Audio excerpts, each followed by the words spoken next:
To finish the facade, I chose a decorative coating called AMK, which stands for acrylic marble chips. In this video, we'll look at some features of installing this decorative coating.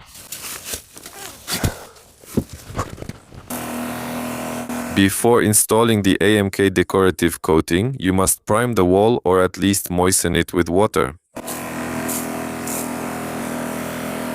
You definitely need to moisten it with water because the wall absorbs moisture very quickly and the adhesive dries fast. Because of this, AMK may not stick well. That's why before applying the adhesive, we moisten the wall so the adhesive stays wet longer. We take regular tile adhesive based on white cement. It's called white tile adhesive.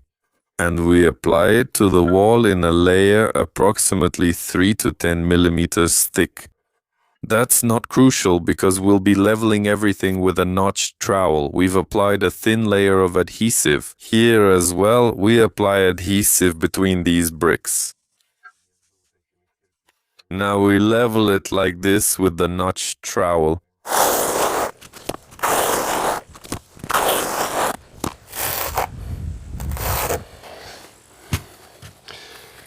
We place the top strip and it's best to check it with a level.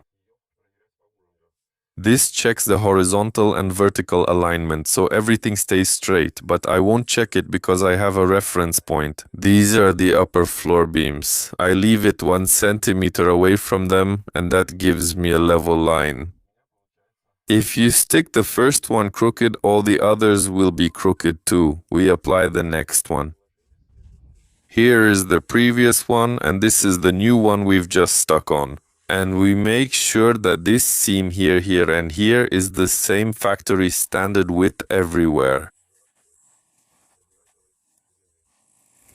You can remove the glue with your finger so it's clearly visible. You can smear it here, it's not a problem because there's a protective film stuck here. Here it started to narrow, the seam is already thin, I need to shift all of this a little bit. That means it went a little crooked, so we shifted it a bit and now it's straight. We straighten this strip, now we need to smooth it out. Now we take the notched trowel and so we smooth it down. Let's continue.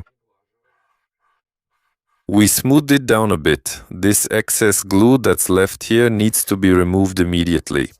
Especially if you're working in the sun like I am right now. It's already dried up. You can use a garden sprayer to moisten it a bit more and remove it. Because when you glue the next strip, it won't stick anymore.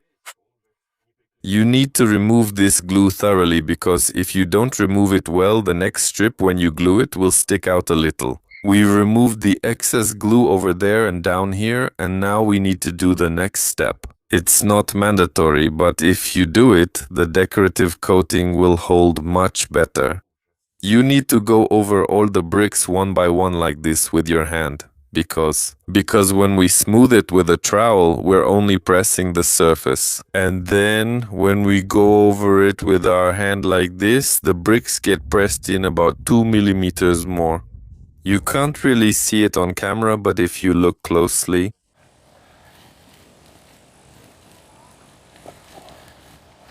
you can see how the bricks are being pressed in and glue is coming out from underneath them. The next step is filling the joints.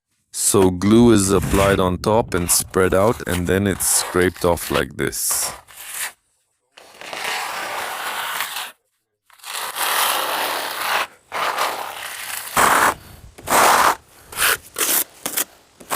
This is the beautiful result we got.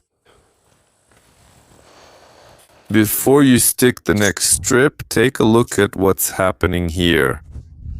Up here on top we have this kind of mesh. It needs to be trimmed. To keep it out of the way, we trim it. Carefully. We've prepared the next sheet. We do the same steps.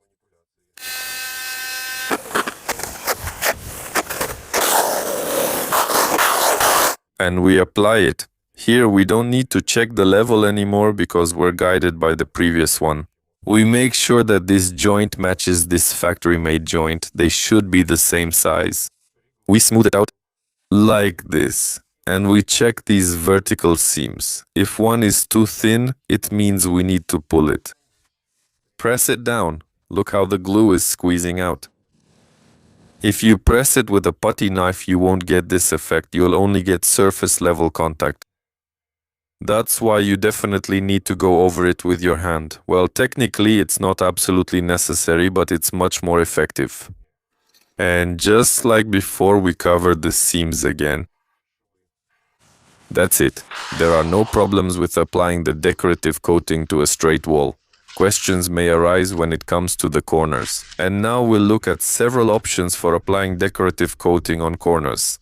The first method, which I like the most, is applying it in 2 stages. First, the decorative coating is applied to one side of the corner as shown in the video. Then we cut the reinforcing mesh along the rows so that each brick can bend individually. After cutting the mesh, we apply glue to each brick one by one and stick them onto the other side of the corner. And without much effort, we get a nice, even corner. The downside of this method is that you can't finish the corner in one day, because you can only bend the bricks to the other side of the corner after the first side is completely dry. If you need to make the corner right away, there's a second method. I'll show it using a window reveal as an example, but you can use it on any corner. For this, take the decorative coating, hold it up to the corner and mark where the bend should be. After that, on any flat surface, bend the decorative coating as much as possible.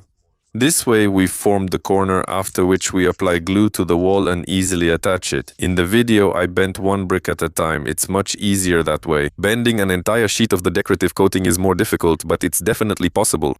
To make the decorative coating bend more easily, you can heat it with a heat gun, but you need to do this very carefully, because even a slight overheating can ruin the decorative covering. And you'll only notice this when you remove the protective film. I've encountered this more than once, so I don't use a heat gun in my work. You shouldn't worry too much about damage to the decorative coating. It forgives any mistakes because each element can be cut out and easily replaced, which is exactly what I did on this corner. And as for the extra glue that's left over and can't be used anymore, you can just smear it right here. There you go. Look how beautiful it turns out. Wow.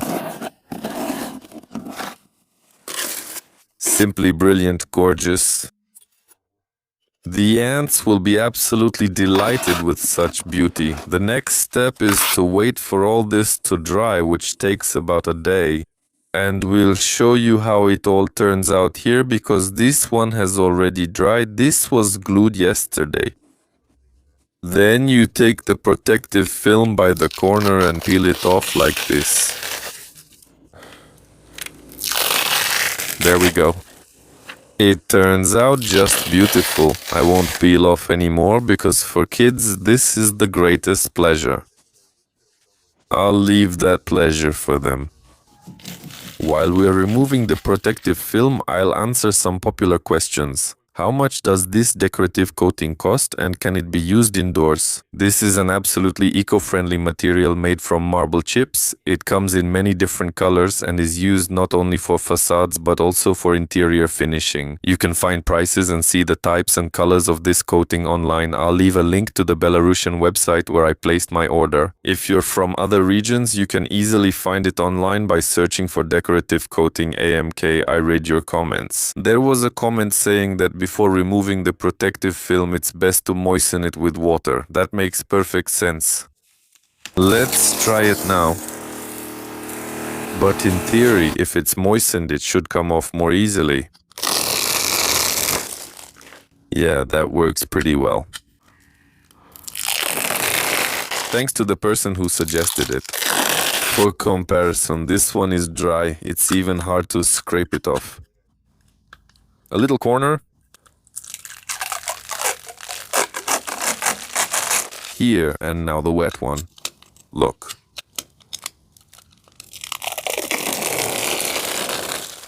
It's not like there's a huge difference, but the wet one is a little bit easier. See? Even the corner comes off more easily. Here's hotakot, hotakot.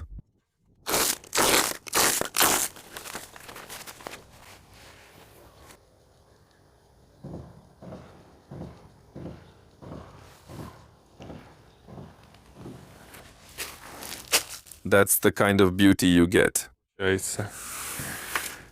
Simply gorgeous. I'll keep working on the facade. And as always, I wish you happiness, good health, good luck, and bye for now.